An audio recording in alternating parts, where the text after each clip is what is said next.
વકીલ સાહેબ, આ રક્ષાબંધનમાં બેન બનાવીને જમીનના કેસમાં હલવાડ દેવાની થાય છે બસ. એ બધું થઈ જાય સાહેબ રક્ષાબંધનમાં બેન બનાવીને ટાટિયા ભાંગી નાખી તો કઈ કલમ લાગે? એ બધું મોકાઈ વારદાતમાં પહોંચ્યા પછી ખબર પડે ભાઈ. હા હા સાહેબ, હું શું કહું તમને, અમારી બેન જેવો જ તમારી બેનનો સ્વભાવ છે. તમે પર્સનલ સવાલ નહીં પૂછો મને. સાહેબ ફી લઈ લેજો, કયો નહીં. હવે તમે મને ગરમ કરી રહ્યા છો. હેપી રક્ષાબંધન સાહેબ, આગળ હાલો. પપ્પા રિક્ષા વેચીને પાવભાજીનો ધંધો કરવાનો વિચારું છું. પાવભાજી સાથે પુલાવ પણ રાખજો. એટલે ટીંગા ટોળી કરીને કોણ આવે છે? કોણ છે આ?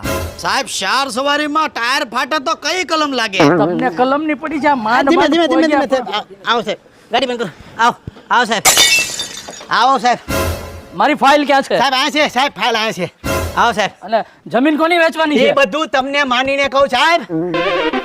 અપરાધીઓ આપણી નજરની સામે જ છે સાહેબ. આવો અંદર આવો સાહેબ, મોકાએ વારદાત પર આવો સાહેબ, આવો અંદર આવો સાહેબ.